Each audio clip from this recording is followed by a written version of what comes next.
wangoram revolution hi bulatanga kallo intan dan tele he pol hi remna zonga remna du tak ani thu te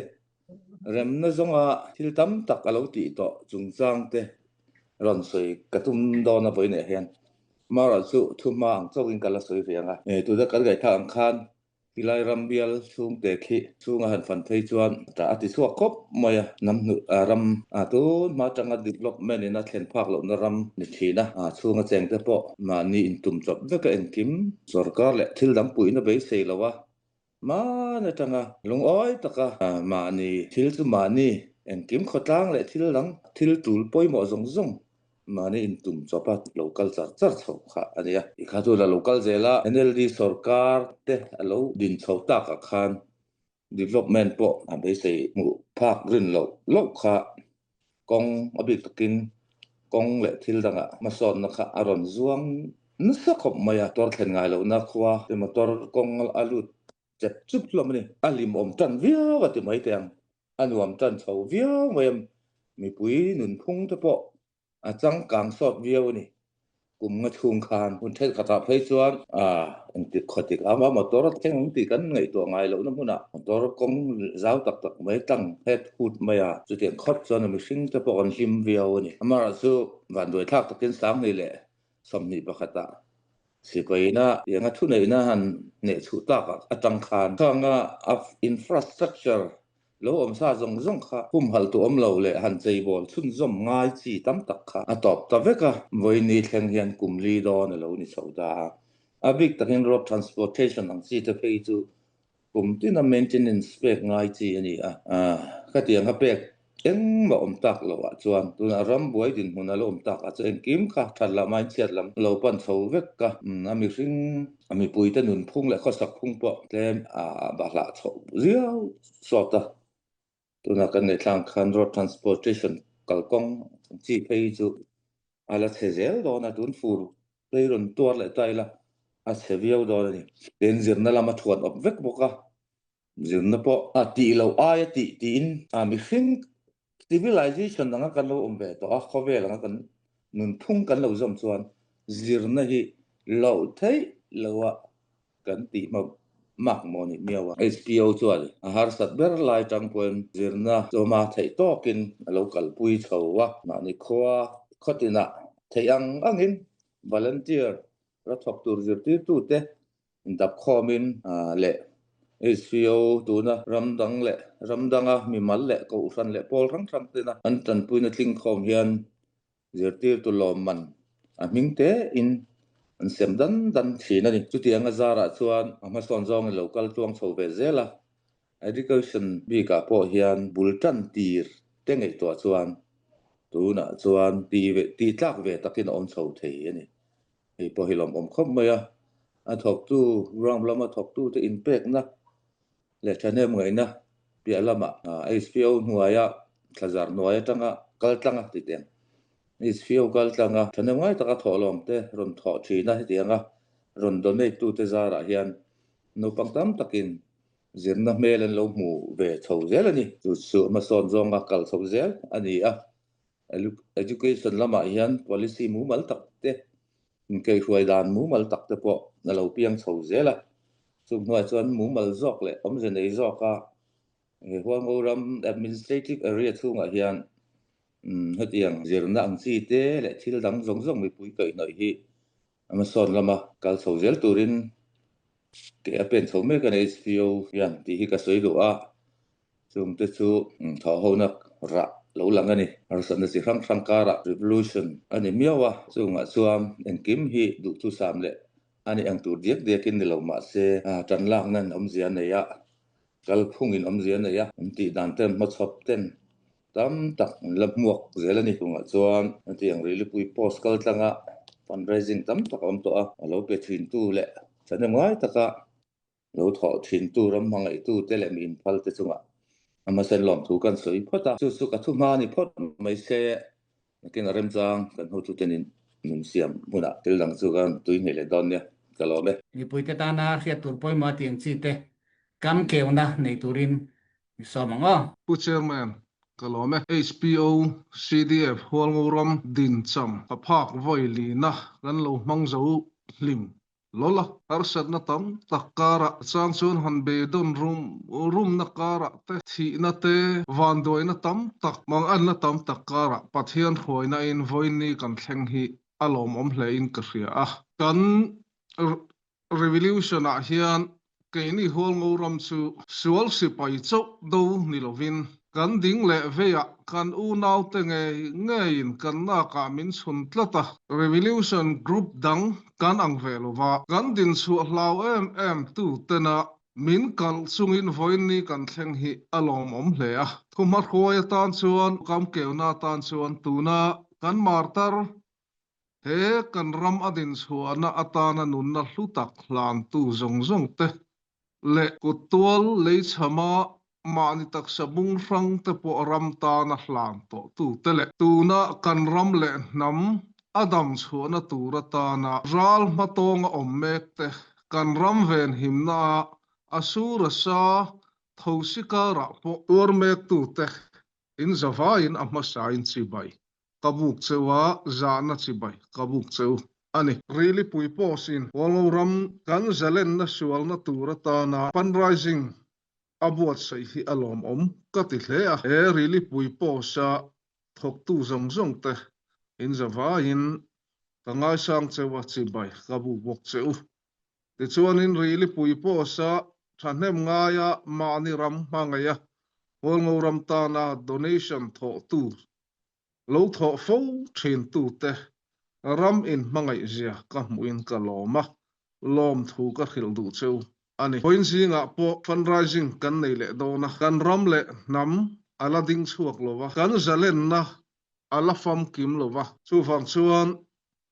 kan ram tan kan nam tan mani ti thei tok theu ti le ila walngoram ma tuna kan naute pin kan aya lian jok ten min epa min room thai mek ania sulaya chuan in buat sai kan ngaya kan ram kan ven himna konga chuan fan tam tak kan mamo ani tin revolution a libre kan rama holngoram chungbi ka liberated area masaber kan ya zalen na holngoram chung zalen na chuta chuan mi pui nun phung politic development in azui angaya ti chuan in department sang te interim government angin kan handina chunga chuanin mamo tam tak kan neya chung kan mamo ta chu serengin le holngoram alo din chua alo dam theina tura trong trai na le thil tholom le sum le pai le tha le zunga tho tu ta tha thla lovin tukin zinga hian ron chang le ro tun hi ramin amamo hunche ania tun hi ram le nam dam na tura thapui tho hunani ti kha ram mangai tu zong te really pui pos lo ngai tha tu zong te in kut ron tho le ro ti kha heta tang hian kan ngen du chewa ti chuanin thuma khoi thui tak ka nei lo wanga lom thu soina le somna in bul kan chanange kalome kan do me walrom kan din dan le kan malak zel dan te hi thlian athiang lim tok hle hian ka ria kan an in din chaudan hrim le kan du dan poi tu ma in thlai dan om lova ma son na ramin tun ma zong a development pona thlen phak lo ram thei development rama te po kan siam venga ti chuan chu chang ni lo chuan ma ni ram chung thil chuak mi na kan soi le kan pu do pona ran soi ang khan thil aram chung thlai sum chang thei ang chi te po amar ka than siam sak ve zung don kan rama hian sial le bong han bul nan po ram te hi kan na nei the me khati ang chi te ma so na tur thil tam ta khan siam sak tur hian ma kan la chawani ya ma se hei do dal na tong thang kan tong na se me ati buai tu mo ang zong te hian in chu vak kan tu ma ke ni hian midang hi kan nek lo hrim tiwa chuan ram ka han din chawa te po hian walngu area ti kha ti ve phot ila midang ram dang mun dang ta chu han ti vak don mai la mi ram va chu te kha kan ni dona ma se walngu ram walngu area te po kha za hauram sim ram ngon ram ti ania wena tan khang song po kha om lo te khan ran ti kol ve la ma se en po ni se a om zia hi a om lo ti te hi a chiang an ni a in ra be te in chil rol te hi kan tum tur ni lowa kan tum ber chu hei hian ma son na ni zo vain ma son na hi rol khai taka ke kan pen thei nan te mi ten an dik na te an zalen na an chan vo engkim mai hi kan chan ve thei na turin hilu sara hin kan ru lut ro rowa engkim chan ho ma lut te kan ni awangin alo hlot li kan ni pon kan lu chan dik tak kan chan vo thei chu kan chang ve tur ani ti kha ni mai zo wang heti ang hen in nek ral zong te mo kalwak bak hi athalo ka ti khom mai apoi kan ti ma son na tur thil tam tak hi in do na hian adang betani ti te chu a hriat renga in do na te heti ang hian kan mala nga tur thil tam tak ti hian attitude open to vain michina kan ngai thak zona ang khan tun ma le tun HPO in ma alak chin tia kan ma son na hi han khai khin viu tak po alom lo ba tun ma kan ram bo rok te chu kan ria ke kong te khan kan in kal po khan ni me ma se bai te ti han kan nei tak sum su ba chuan rol kan ota NLD sarkar khan eng ma chan ni chai kong pui tha te minan siam saka ma se kan metal han nei ve dan te po hi kho chung chu hi kan metal dai pon chi na khan lung pha khok rok em han tlar le bop bop ma khatiang tha alani chu chu tun he revolution a hian awal ngoram hian malak atum dan chu kal kong chung changa kan thok tu te hi an tha em mai boka chu wangin he kan in kal po na kan kong hi athat phat chuan ma son na thil tam tak education po ni se medical lam po ni se malang na thil tam tak ol samanga nun phung ol samanga ti kha he kal kong tha hian na ken telani tat ta wangian kan tum na sa ni chu wangin ku te po kan to mi china po kan soi zo to JCB te po hei foreign mun dang kan unaw te ai zo lama tang te pon ni se mani theyang to den ram chunga tanga heng laya kan sum khon enga mane no te ka han bel khoma tun po hi lei theidin mun ai kan ding ran to chu wangin kan be fel to heng te po hi ma son na tur kal kong chung changa kan malak na zel chu ni a tuna hen mi puite po hian he ta hian bei seina an hat le in ka ria ka han soi ho po hian tum tum apon kan soi tam ber ka ti kha ka han jin chua ka kan soi tam ber chu kal kong tha yin hei internet lampang te hi duang to kan khoi tlang theilo hloma mun chen khada phai chon phone signal te po la nei theilo na khuwa te kha kan lo om ta ing bo chung sei pui lo tharo nang chi te phai chon du to he ti information han pek zum tur po hen a har sai me le kha tal te han tlan ti don pon kal kong du thu sa min lo om le ro ba khatiang zo khan malak na hi chu kan tum na sa ni hei hi kan ma son na tura arabi a step poi mo do mai ne kan khiat ta wang hian chu wang tu ni kum phai ka chu ai zun kha me zun kha nu july tha le le khan motor lian kal te kha han khap luk ta lo wa heng ke som nei ang chin te o ke ruk nei apo ke ruk nei chin chunglam kha chu kumda apo khap thina ni hei kumena apo khatiang kha fur chin a phei chon kal to lo ra ti tu chu ate po nei le toila ti kha ni a kal kong kha anan rap che ne khop maya kan metal nei chun ve ten rap sot per pur rom mai na chu wang thal ai mi puiten khang awang khan har san na tam tak kan to ka khang te khat kai kan pu pel theinan kumin kai chei ma taka hian motor lian le tu thil phurang chi te po hi ranglamin khapila tin khamna thu pek te po kha chu tur khan ka han ti to chi chuan tu na hian kan thok tu te hi PWD lam kan na thok tu te an chol man lawani ro man na chi tam takan siama kal konga hoi lai ange umpe te hi kan phu mang kot sai king lai a chia du na dewa tin humpe te po hi ti hian an chum tluk me ke mani ka tiang asiam na te po kha hei lo bo saya an thok tu te hian chung tu da hon chu rui to mai ni chu tiang chuan ma son na malak na thil tam takhi chu kan nei ni ti chuan ka kha PWD lam le kan kal kong chung changa kan thil tum kan ruam han chu lo ni sela ti chuan dam do in chung changa te po hian vaccine te po hi kan ngai poi mo em ma vaccine te hi adik tak chuan tun ma khan palami une anga local khan he ta ICNCC lama tang te khan ni han balok kol vela har sana thil tam tak kha vaccine chung changa po han kan nei ma se tu na chon hei huna local zela pathian hian he kan ram te hi mala som popin ka ria tu na phe chon he lam konga ti hian akal aron kal kong zok ma hian kan om to awang hian thil tam tak hi kan boi puya sei cheu lo matang te po hian a huwa ria le teu ate pokhan ini hunga mun dang atang hi chon vaccine te po hi ran pan mai ro se ti khani ama se kan ram mi pui te ta na hian mun tam tak mun hlami zok te hian min ran pan mai hi chu kan lein na ta wang hian ti hian vaccine chiu tu kan doctor te an rong ngat me vaccine hi thatin mai hian heng ate po hian thil tam tak mi ka soi kan poi mo lai chu kal kong tha ni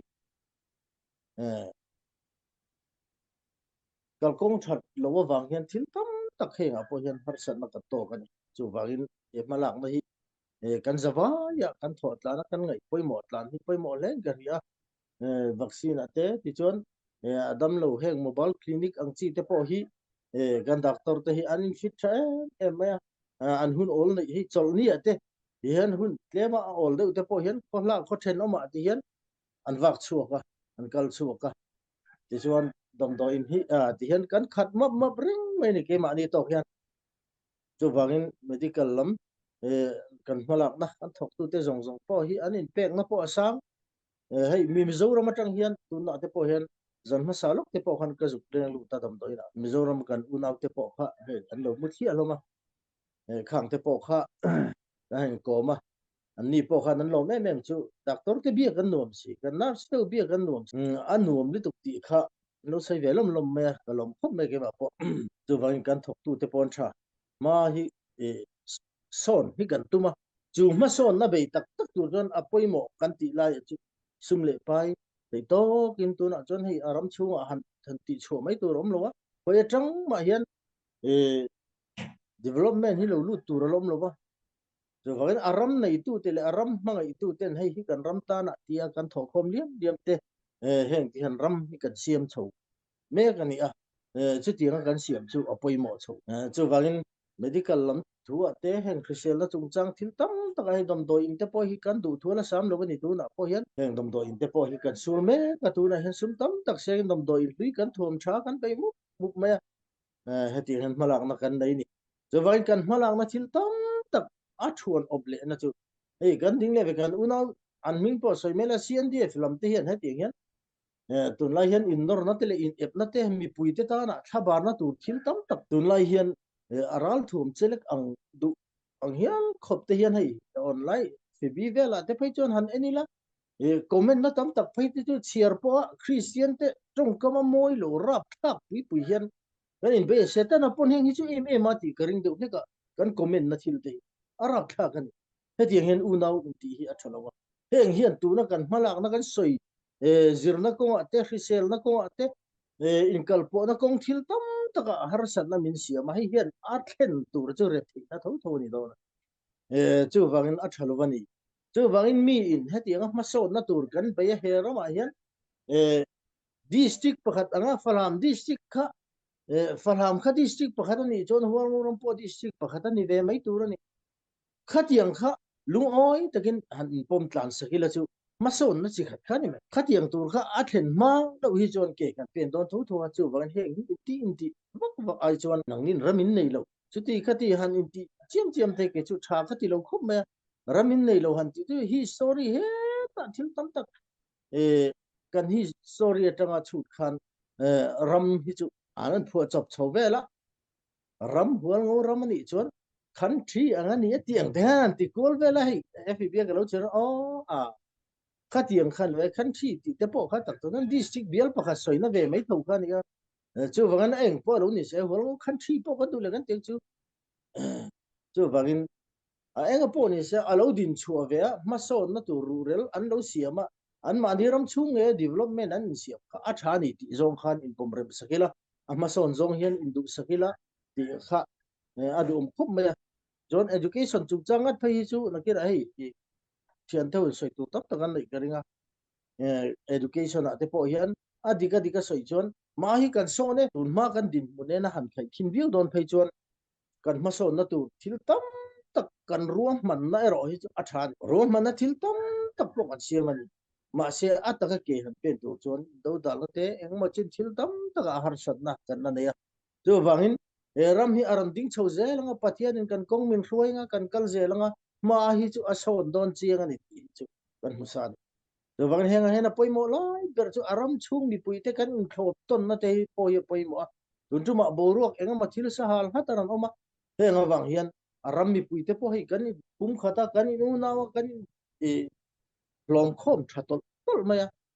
heng ten na thok tu heng lai a thok tu lo ni te po hi anuam chho ve tol tola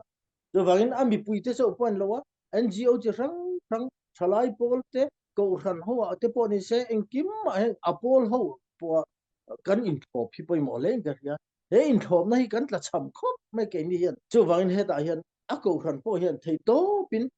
he ta aru te phun sia se in tan kan lo tong trai ni in ti se ngot thi tak tak chon alom viu na thu chung khan i atok ka ti lo mani chu wangin atak khian ke kan pe na nga kan in tong trai sak ton ring bok nga atak po hian kan thok tur ti kha ka in bai sei du khop me chu wangin kan mi puite min thop tha ni kan campaign kan thil tu ma hin kan chianga kan target thi kan thleng ngei do na ni ti mi puite po in min khiat pu min ran tui pui chi hian a thok tu te ta na ponu me ma chu ti lo hi chon ang tinge ma so na tlon tling kan na the ma so na ra bi han da pe kalila azar ro tu kan nia tu la hian an ni du da na hian ke ni hian a khai ti hian i chol san me umiang han ti don in han in an du ang ta hian mi ran ching don ni sela kan rama hian tu no omsa thei chon kan lu lei thei lo po ni mai thei ni awang chu kan kal to dan kan CNDF te tu nan kal dan te be ka chu ka soi tom mayang loma pale duwa khung lai vela an che dan te le CB anga an malak na te khu kan en hon ke chu kan unau te khu ka le na ta chon he malak na kan nei tan chawa heng lai vela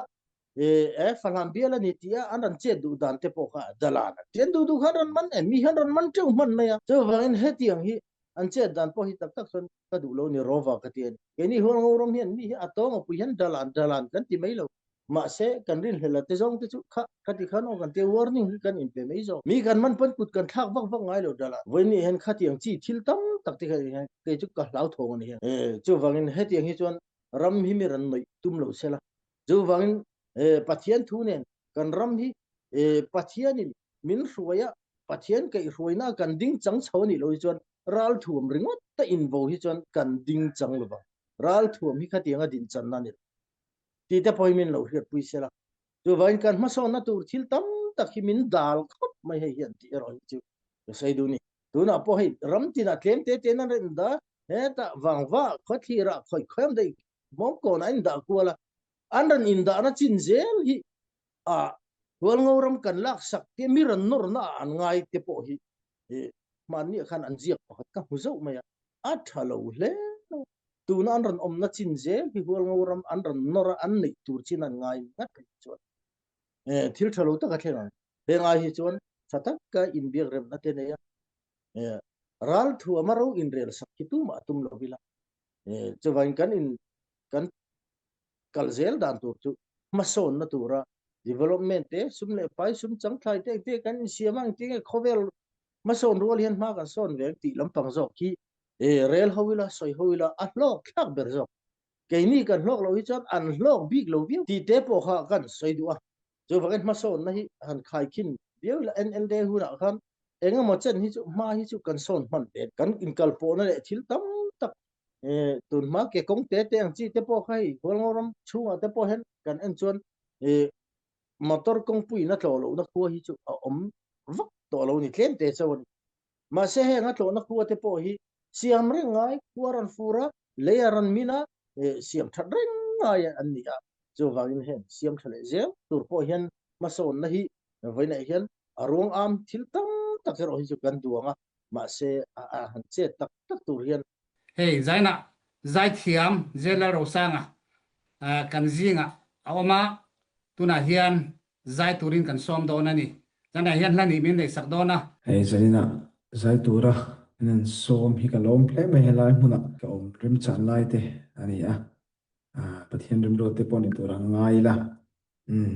suanin ya un tra song na thla om te i kan than hawa kan in lung rol hi poi mo tak sen ni te kha kan soitel vele do ni te ulo mai ti la kan ron sange nam mangai na te in pum khan na te ti chuan ram mangai na te hi suala ni me alo ไม่ตานะซุ่มกันเสนในฮิลทรานี่ที่ค่ะด้านสวยนั่นแหละตัวนี้ผู้สาวสมอ๋อก็รอไม่ปู moderator ค่ะอเมซอนมากันใจเทียมลาเบอร์ไม่ใจโดนใจโดนสวยละอันนั้นโดนเตลุนเนี่ยเทคนิคนักสันดาวังอินงานละดาท้าเฮ้ยเกี่ยก็สวยเวทุรสุวางโอรัม revolution SPO อินะอักขระปุยเมฆที่กัน X-ray โดนนี่เว้นนาเฮียนใส่เร็วไม่เทียมุนตะกิมิลงไอ้ทับสักอุละไอ้ลายจังอ่ะทุกลูกนั่นเสียมตู้สงายถ้าตู้ตะกันเนียงอ่ะมันมีมังไงดันตะกันสวยไม่เทียทุนไหนนะทุนไหนตู้ตะเนนร้อนคอมา SPO ไงดันร้อนพ่วงชวกกันนี่หรอวะเกี่ยมามีไงมีมังไงดันร้อนสวยตูดกันนี่ตีมิลเราเสียเทียมก็ดูนี่ไอ้มาสายนี่ไอ้หัวงอรัม revolution ฮีเองนี่ตีละมาเราชุเราจันตายละทันกริงอ่ะ SPO อามาสับเบอร์ก็สวยดูสุหัวงอรัม revolution อาไม่เชื่อรัสิตันนะฮีฟาลามเบียลช่วงนี้เราวินติดิมรามาจังอ่ะอินเทอร์เน็ตกันสวยเทียมบางรัมปุ่มปุยอ่ะสิไปอินสการนั่นละมุนติมุนนะมานี่เทนอังอ่ะดูเล็ดตัวตีวางรูปนี่ค่ะส่งคนไลน์อาจังอินไม่มาเลยนะมาโพเลยนะมาควงแต่ปนมานี่มุนอ่ะข้าเทียงเราดูเล่นนะก็กันไหนเท่าอันไหนเท่ามุนตีนะส่งจริงอ่ะเกี่ยนี่หัวเราพอเรามันหมดส่วนเดียวเต้นมีสองชาเบลเล็กิน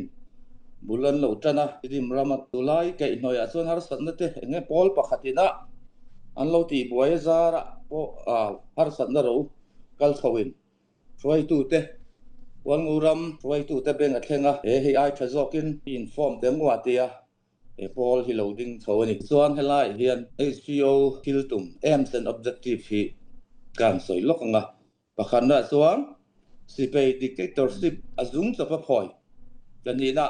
เมียนมาร์มา federal democracy อำเทนตัวระสุตุจิงเตลเวตูพองูรำเลยอัดชูงเจงมีจงเตหิมนะเวงหิมตูarmed force ดินเลยเอ็นกอลอันนี้ตัวนั้นวันงูที่เดียฟวันงูรำกันตีอากอกนี่ปฐุมนะวันงูรำทิ้นหุ่มหิมปาลีนะวันงูรำตานะพูดว่า political status สร้างเบอร์ในตัวรำมาละปังอานะวันงูรำชูงเจงมีปุ๋ยเตคริสเซลนะจีร์นะขดตั้งอินเรลบอลนั่นแหละไอ้จนนะตีมาสอนตัวระทอปารุงนะมีขึ้นที่เสียตัวรุ่ยเล่าดูกษัตริย์นะคริสเตียนดุนดานซอยสานเละประเทศรำอาลาวซาวเซลที่นัตัวระมาละเดนิสปอลทิลตุมมันนี่วันเรารำจวนมีดังเตอรัวละตัวนักการเงินทางคันให้มีสิไปดิกเตอร์สิดูตัวระกุดกวงกว่าไม่วิกหรอกว่าเป็นช่วงตัวระอัมฟอร์ซินค่ะอาร์เรลตัวสุดอย่างเซลินอาโลกัลชาวนี่ SPO ฮีมุมัลตักิน constitutional ตะกะอาโลดินชาวจันนัสุสังหิสมนิปกัดจุนนี่รุกะขันเดี๋ยวนี้มินเปียล็อกค่ะกุมลิจำเราเช่นนั้นนี่ส่วนบุลจันชาวนี่จุไลส่วนฮาร์สันนะตอกแล้วนี่สู้อูนาวซีนาวเตลังเฮียนี่ฟาลัมเบียละอาร์มฟอร์สปักขัดบักผมกันเริ่มติโลนี่ที่ปุ่นรนเนี่ยมีทัวร์พอส่วนไว้ตู้เตเนินพอไม่ขนาดเตกันอันมุฟ้านี่กันไว้ตู้เตเองก็บอกที่กัลเขาเซลตัวสังที่สมนิปขัดออกาสลานิ่งกระเสียจากส่วนจีนเอาลำปังเขาตู้เตเละฟาลัมเบียละ politician มีสองตักเตเนี่ย SPO ไว้ตู้เตมุขมนะนี่ดูไล่ส่วนสุฮาร์สัตนะจุงจามปอสูดอกการกิลินนัสตักินเห็นปอดล้างตะกะใส่หัวนี่สุไลเซียนเอาลำปังดินนะส่วนดินนักขะฟาลัมเบียละรัฐถ่วงเก่งปอดประคัดว่าผมเริ่มตีอันนี้เราตีค่ะอันทุกเกนันนี่SPO ละมินทุยชัวเฮียวันเรารำหิมินร้อนเวมอันเสียมตีจอนะอันสร้างที่มังเราอันนี้อามาเราสู้อันสวยเวสดิกปอดิกเงี้ยยังไงวันเรารำดุงเลยฟังตัวเทียนปลายส่วนลุยรวดเวงเงี้ยไม่มาเราสู้อันปลายรวดแต่คันละนู้ปังเดียวแต่พออันนี้ไม่เทียเดี๋ยวนั้นนี่เราปนข้างหุ่นลายสู้อารุกราละทิลตีเดียเขาประคัดลูดอนินไฟไล่หมอรูปร้านเดิมกลมการะตูมีประคัดอินาหมออันว่าปัลเดเจ้าวะอันที่อย่างขันอันทุกเกินแต่ก็ขัดล่างมือปุยฮอลผ่าเลยเท่งผ่าอินเอาอมเราอันนี้เมลเจ้าคนเรารามินข้าตู้มันเสียตันนี่เราเด่นสุดอย่างอันตีไล่ส่วนวันเรารำ revolution ข้าเราอินจันได้ตอนตีไล่แบบข้ากันทุนจุไล่ส่วนนี้อันป้อนที่เราเสียถ้าตะกินดอกกันกิลินสวยห้องอุติรุนนะเอามาสุไล่ส่วนไอโซล่าเนี่ยไม่เห็นที่เราเสียนดีฟรอยตูเตะเละอัน advisor ฟาลัมเบียละ politician mi zo om tak te o kim takin lo kala SPO lama tang po in try to president Hovin si pai wai tu te nen o kim takin thu tharel turin anin hu kho mani ka chuan kan long khop mai ya kan lim tlang khop mai ule naw kan ni inthen a in do tur kan ni lowa kan in fiat thiam lo na zon la hi in fil fiat to na in fiat thiam na kong ti o mang ti ngai tu ra lo kal khop nin ka khia ke chuan le sula ya chuan hemi kan soi du khap sei fio lam hi rem na lam pang phoya eng ma ti lo le tu mai rem na du lo pol ni a soi na te hi alo om palang ti khalawa sumi soi fianan ni se sang ni le som ni pakhat October ni som ni pariata ani helaya ta thu soi hi copy kala ne ya boina en karom siar sok kher du ani hemi ni hian ta thu soi hi preparing ka prin apat ka sembek nge thong ai nei hi kan soi chuak lok nge wai ni pol pa ni roi tu te ma mai sena income khom khom na thatak nei thei ani helom om tak zet ani hei hian kan tum lian ber marama si pe dictatorship pe tha a federal democracy tun din ani theina na tho na konga rabi poimo tak ani ngei karing nga ka be sei tat ani do thu mun le tu min ang pakhat nei kan ni laya ati khat tlatin bo in ni hu ni imang u ti in kan som du bokani kan ni phung le kan din chan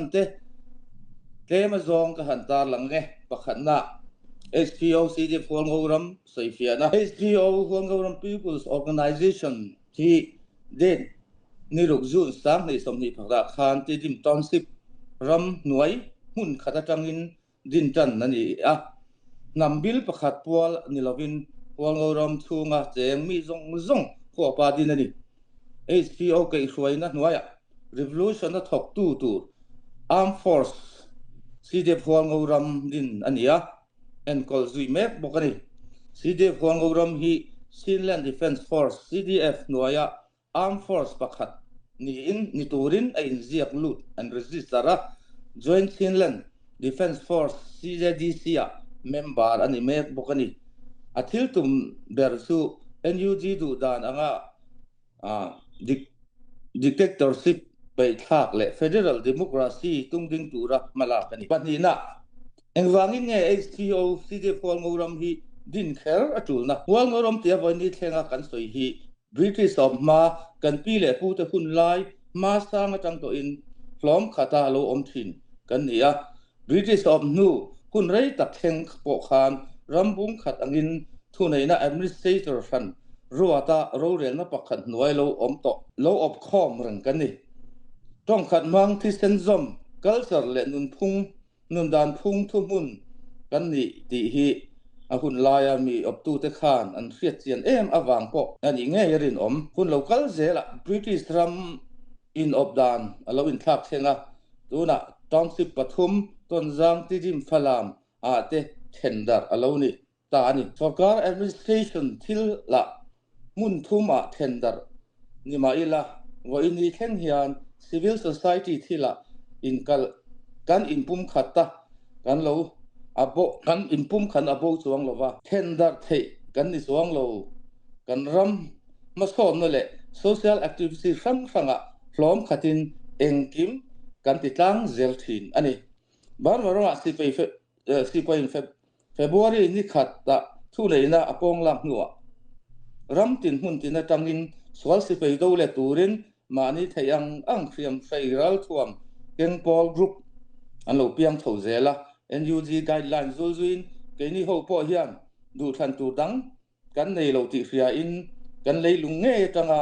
midang terwala swal si pe dictatorship pe tha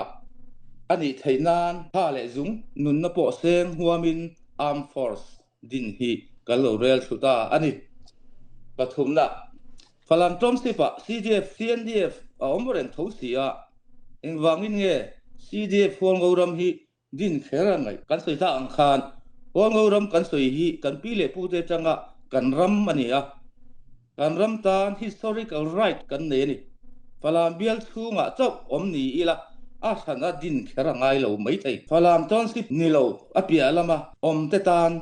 ron telve arem bok don lo bani chutiang bokin phalam bial thunga om te tan po bial danga bachet ve arem suang don lo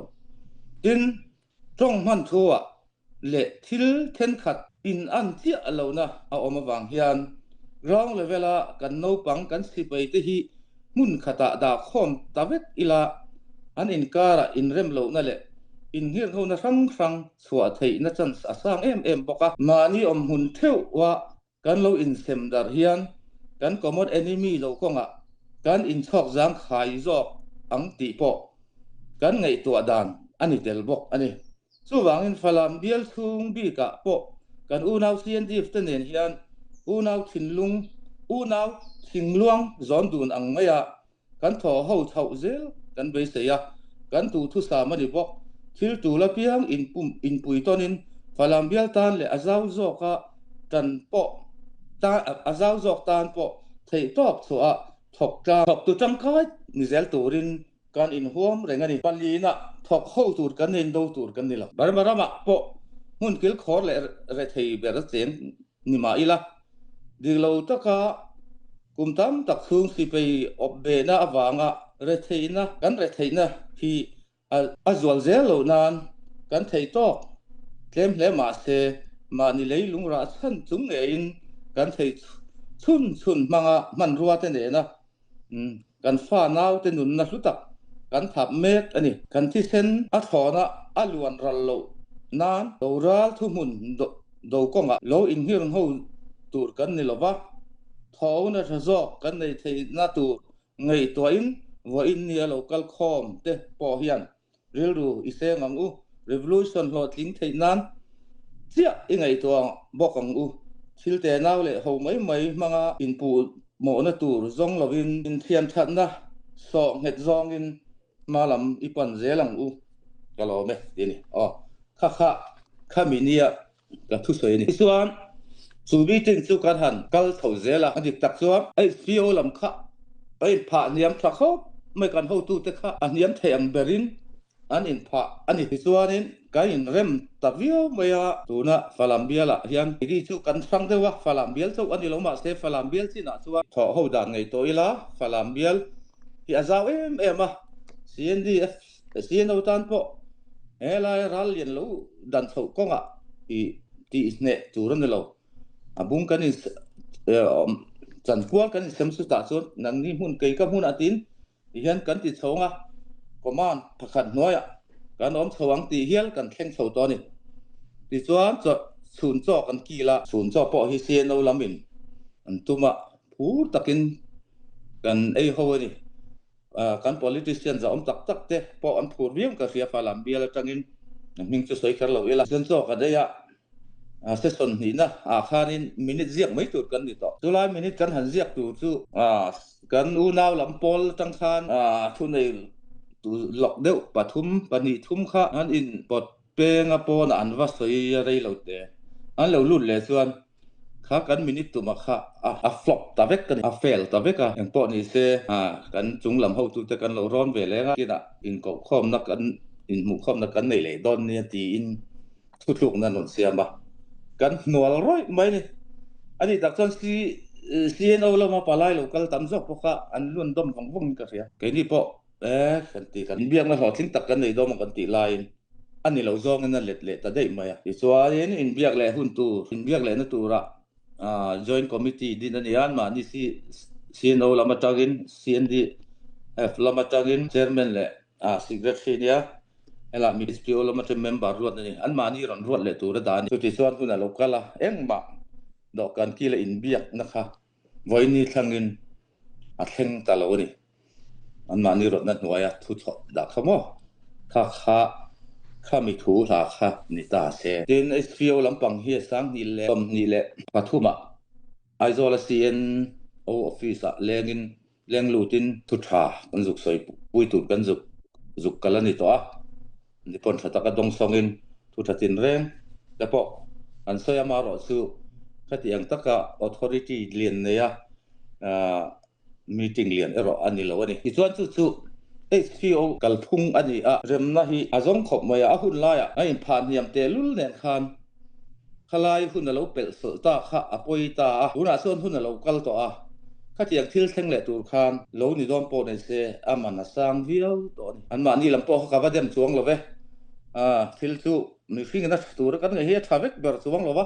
khatianga thil lakal ta po kha an ngei tu le thi chuan koin ti ve mai om mai o te chu ka ti ani chuan ta hian ni kan sei le du chu tu SPO ina adin na hi kan soi le du a chang ni le som ni le pathum December ni so ni ruka statement SPO na thutwa asiamania hei hiti danglam lo om lo wangin voi ni thlenga SPO din na tu chuan kan ngai dewa hi kan share suak le lok te pakhat na SPO CDF Hualngoram General Headquarters 1 tunlai Myanmar ram pum puya Revolution Armed Group sang ten ne na ro pui tak an chang chhozel hi lom om kan ti tak zeda big takin tangrual mi pui si paiten chinram chunga pol si pai kem le khopui engamul zat an lak sak alo ni ta hi lom om kan ti zwal le ni panina Chinland pumpui huap sarkar lai lok Chinland interim government po reilo te alo piang chuang ngei kan be se ya hemi ata na tawbul tur Chinland Council din tura malak nakal mek hi kan thop tat bokani pathumna SPO CDF Hualngoram chuan revolution ta na rim taka thop tu regional group le township based group te indip dalawa mani phu tok political rights status nei theu hi kan dik na le chanwo ni ti kan poma kan tin na ni bok hei hi inlak khan na ni lovin lungrual na kalkong thazoka kan ngai ni palina thin state federal state za om tak alopian theina nan pol le arm group zong lungrual taka insui khomin thok tlang vek thei ila ti hi kan du dan berani pangana SPO CDF Hualngoram chuan Chinland Council lo om tu rin chanwo le mo phu na min pek ang chu rin om taka von him le hlen chwa kan tum do na kan bel chung mi pui zong te tu ma lo ti ai lo turin kan cha bokani o kha SPO thu chwa ani chuan khalam chu kan du tong kan peng le lakanga pu che ma reili tu kem jailer rosanga kan som don yo somang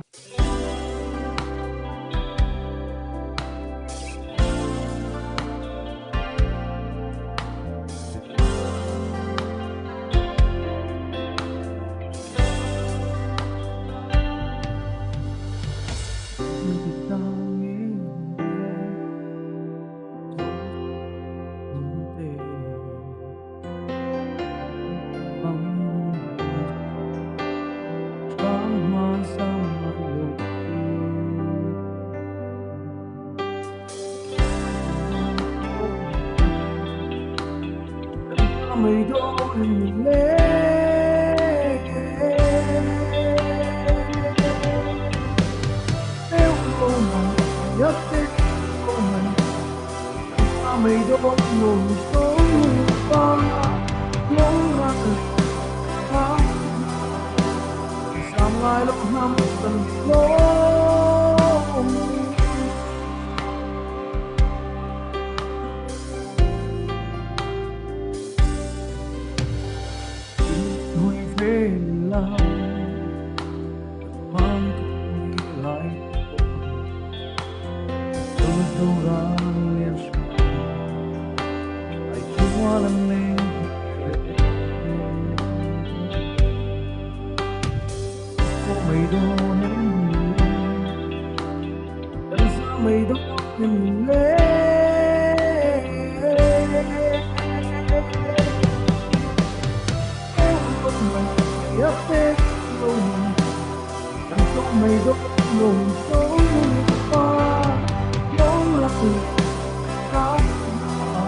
cho kênh Ghiền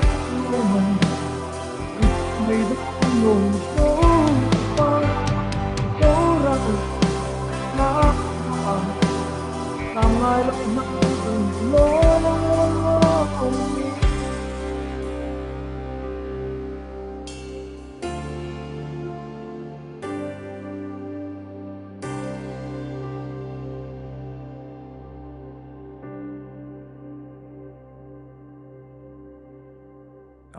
ka lo me Lo pui le me jailer ro sanga lo ma me zangai lo nam kan ni kha zofa te zangai lo nam kan ni in sui kho ma zangai lo nam kan ni kha ti hi zana hian kan pui ni ya china po kan kan soi na sa chu wang chuan ke ni hi ti lai ma hian kan jam don lo